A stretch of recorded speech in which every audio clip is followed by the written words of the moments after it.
एक पुरसकून गांव में एक नेक दिल और मेहनती इंसान रहा करते थे। उनका नाम कमालुद्दीन साहब था। कमालुद्दीन साहब अपनी ईमानदारी, सच्चाई और नरम मिजाजी की वजह से पूरे इलाके में जाने जाते थे। जो भी इन्हें जानता था इनकी तारीफ किए बगैर न रहता। वो दूसरों की मदद करने में कभी पीछे नहीं हटते थे। दिन हो या रात, अगर किसी को ज़रूरत पड़ती तो कमालुद्दीन साहब सब कुछ छोड़कर खिदमत के लिए हाजिर हो जाते। उनकी बीवी का नाम सफिया बेगम था। नरम दिल, घरेलू और साबर औरत। इनके साथ अल्लाह ने बेटी बेटियां भी अता किए थे।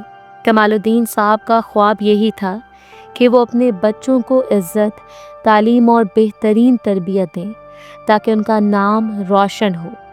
लेकिन जिंदगी हमेशा ख्वाबों जैसी नहीं होती। एक दिन ऐसा आया कि कमालुद्दीन साहब सुबह घर से निकले और फिर वापस ना लौटे। घर वाले इंतज़ार करते रहे। दिन ढल गया, रात गुजर गई, मगर इनका कोई पता न चला। दूसरे दिन भी वो ना आए। गांव वाले भी परेशान हो गए। हर तरफ उनकी तलाश शुरू हो गई। जंगल, खेत, बाजार, हर जगह ढूंढा गया। दिन हफ्तों में बदलने लगे और फिर एक दिन एक वीरान जगह पर एक लाश मिली। कपड़ों से पहचाना गया कि वो कमालुद्दीन साहब हैं।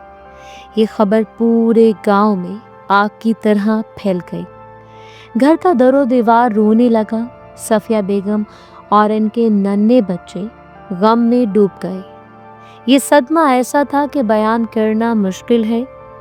बीवी का सहारा छिन गया, बच्चों का बाप बिछड़ गया और एक हंसता बसता घर अंधेरों में डूब गया। अब घर की जिम्मेदारी बेटों पर आन पड़ी। वो जवान थे, सब इनसे उम्मीदें बांध बैठे थे, लेकिन अफसोस, बेटों ने अपनी माँ और बहनों का सहारा बनने की बजाय अपनी दुनिया अलग बनानी शुरू कर दी। वो माँ की फरियाद को अनसुनी कर देते, बहनों की महरूमियों पर कान न धरते। सफिया बेगम ने कई बार कहा, बेटो, तुम्हारे बाप की आखिरी ख्वाहिश थी कि तुम बहनों का ख्याल रखो। बेटियां भी अमानत हैं, इनकी खुशियां तुम्हारे हाथ में है। लेकिन बेटे अक्सर जवाब देते, माँ, हमें अपनी ज़िंदगी जीने दो, हमने अपनी खुशियों का सोचा है।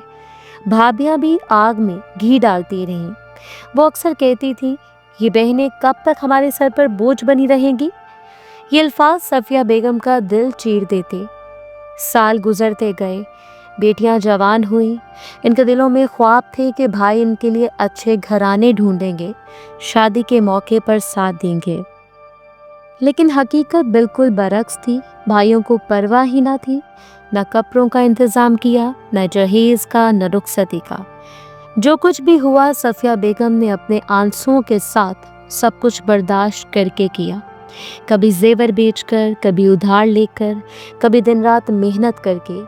बेटियों की शादियों के दिन करीब आते तो वो माँ के पास बैठकर रोती, अम्मा, क्या हमारी रुखसती इज्जत से होगी? भाइयों का सहारा कहाँ है? सफिया बेगम आंसू पूंछते हुए कहती, बेटियों, फिक्र ना करो, अल्लाह सब कर देगा।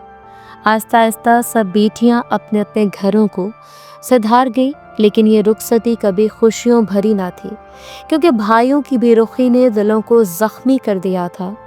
अब सफिया बेगम अकेली रह गईं। बुढ़ापे के दिन थे। बेटे और इनकी बीवियां अलग अलग अपने कामों में लगे थे। माँ अक्सर रात को जागती और दुआओं में डूबी रहती। वो अपनी बेटियों को याद करती और अक्सर कहती, काश मेरे बेटे भी बेटियों की तरह वफादार निकलते। लेकिन बेटों को इन बातों की परवाह ना थी। वो बीवियों की खुशामद में लगे रहते। सफिया बेगम के आंसू, इनकी दुआएं, इनका दुख, सब कुछ नज़रअंदाज किया जाता। वक्त गुजरता गया और आखिरकार वो दिन आ गया जब सफिया बेगम बिस्तरे मर्द पर जा पहुंची। वो नीम जान थी, सांसें उखड़ रही थी। बेटे पास खड़े थे, लेकिन माँ ने चेहरा फेर लिया। इन्होंने कमज़ोर आवाज़ में कहा, मैंने अपनी बेटियों को रुखसत किया, मगर तुमने मुझे जीते जी तन्हा कर दिया। बेटियां मेरी वफादार निकली, मगर बेटे नहीं। ये अल्फाज कहकर इन्होंने आखिरी सांस ली। घर में कहराम मच गया।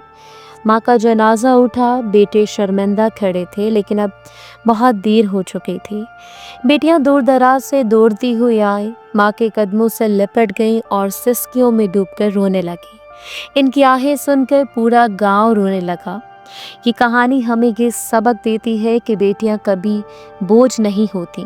बेटे अगर अपनी जिम्मेदारियां भूल जाएं तो माँ की दुआएं रूठ जाती हैं। वालिदैन की खिदमत सबसे बड़ी सादत है।